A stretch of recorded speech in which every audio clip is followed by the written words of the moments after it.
വളരെ ഹെൽത്തിയും ടേസ്റ്റിയുമായിട്ടുള്ള നല്ലൊരു കറിയുടെ റെസിപ്പി ആയിട്ടാണ് ഞാൻ വന്നിട്ടുള്ളത്. അതുണ്ടാക്കാൻ വേണ്ടിയിട്ട് അരക്കപ്പ് പരിപ്പ് ഞാൻ വെള്ളത്തിൽ കുതിർത്തി വെച്ചിട്ടുണ്ടായിരുന്നു. അതൊരു കുക്കറിലോട്ട് ഇട്ട് കൊടുക്കാം. ഇനി ചക്കക്കുരുവാണ് ചേർത്ത് കൊടുത്തിട്ടുള്ളത്.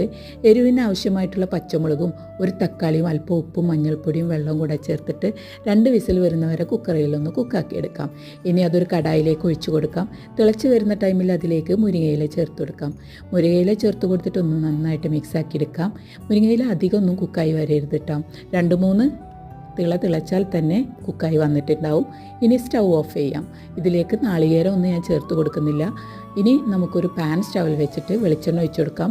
കടുക് ഇട്ട് കൊടുക്കാം. കടുക് ഒന്ന് പൊട്ടി വരുന്ന ടൈമിൽ ചുവന്നുള്ളി അരിഞ്ഞതും വെളുത്തുള്ളി അരിഞ്ഞതും കൂടെ ചേർത്ത് കൊടുത്തിട്ട് ഗോൾഡൻ കളറായി വരുന്ന ടൈമിൽ ചുവന്ന മുളകും അല്പം കശ്മീരി ചില്ലി പൗഡറും കൂടെ ചേർത്ത് കൊടുത്തിട്ട് ഇതിലേക്ക് ഒഴിച്ച് കൊടുക്കാം. നല്ല ടേസ്റ്റി ആയിട്ടുള്ള ഹെൽത്തി ആയിട്ടുള്ള നല്ലൊരു കറിയാണ്. ട്രൈ ആക്കി നോക്കാം. അപ്പം ബൈ ബൈ. Thank you.